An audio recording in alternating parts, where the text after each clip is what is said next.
Bobby, NAU lost a great quarterback to the portal this last year, but they brought in another guy, an FBS guy as well. So does the offense look different with a new guy at the helm?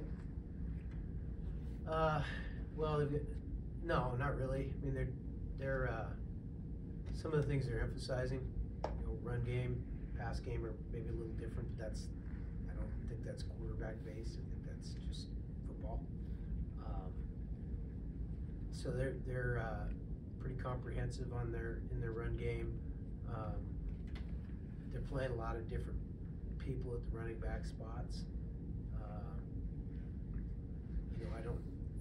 They've got a real extensive screen game, which has got our attention, and they're good at it, and they call it a lot. So, all those things go into it. But I don't think that. I mean, everybody runs the same thing, so it's not a wholesale change. They run our plays, we run their plays. Ferris State runs our plays, we run their plays. Alabama runs our plays, and we try to run their plays. So everybody runs the same stuff. It seems like they have a lot of speed at wide receiver, though, and they like to use them vertically and horizontally. So what sort of challenge is that for a defense? They have the two receivers that were, preseason All Big Sky guys. Very highly regarded. I think they've got good speed. I think they're good players. Speaking of Colter's question, it seemed like they had one quarterback playing predominantly the first two games, switched it up a little bit on Saturday. What is your evaluation of their quarterbacks that kind of switch them in and out a little bit? That's really a question for them. I don't know the whys or hows of why they do it or did it last week. That'd be a great question. If you can get the answer from Coach Ballin, then get it to me.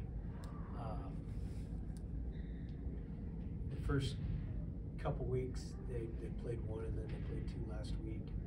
I don't know why. And then it's kind of unique, like having a mutual non-conference opponent. Is that helpful for you in preparing for this game with the Utah Tech commonality? Kind of go back to your question, do you have an idea on the personnel stuff? I wouldn't read too much into their game with Utah Tech. You turn it over 6 times, you're not going to win any games. So,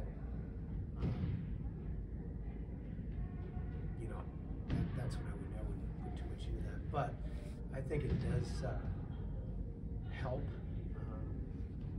Just speed, judging speed, size,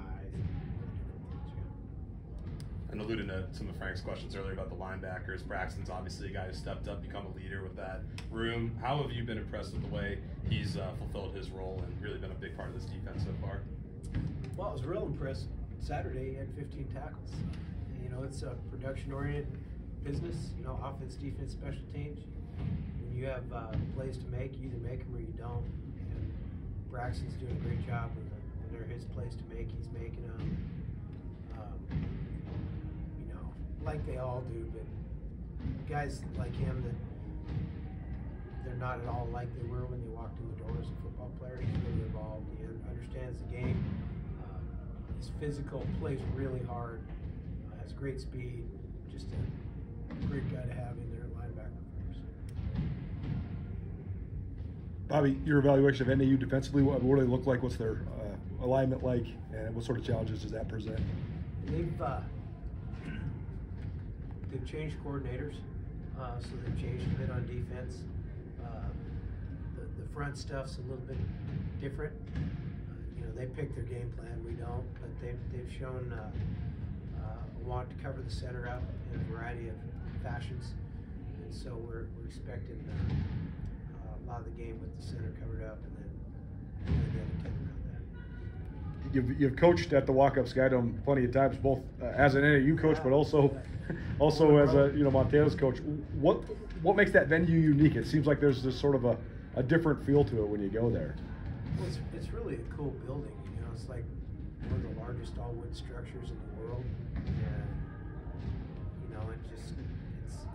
it's loud in there, and I just think it's a neat place to play. NAU's always good. We've actually played really well down there over the years, so it's always a good game, and it's just kind of a fun place to go. Does elevation play a factor? I mean, is that something that you're prepared for? Well, it's over 7,000 feet there, but it's not like we're coming from sea level or something here. I mean, this is a mountain town too, I guess. So I don't think so much. Brexton, your memories of playing down there, if any, and what do you think of just this upcoming trip, this upcoming challenge? Yeah, I remember going down my sophomore year, and I just thought it was a cool place to play. You know, I haven't played in a whole lot of domes, and I just thought they had really nice facilities and whatnot.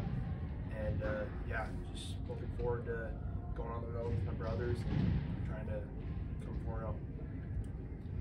Bobby, a couple of marquee non-conference wins so far for the Big Sky this year. What is your evaluation of the conference as a whole as you head into Big Sky play? You know, I haven't paid too much attention really to the non-conference schedule. I haven't watched film on anybody else, but I was excited for the guys at Sac State last week to get that win. That's when I assume maybe that's what you're talking about. But we'll start zeroing in on the conference. I think our league's really strong. I do. I think our league's very, very good, top to bottom. A lot of good teams in this conference. Kind of a non sequitur, but I got to ask as a special teams guy, the Miami-New England game last night where the guy kind of runs in, blocks the kick based on the kicker's motion, not the snap of the ball. Did you see that, and what do you make? Have you ever seen something like that before at any level? I didn't see it. Sunday's a long day of film for us. We don't get the benefit of watching NFL. Someday I will though. I'll watch every game. As many as Stacy Hauck will allow me to watch. Anybody else? Thanks, guys. All right, guys.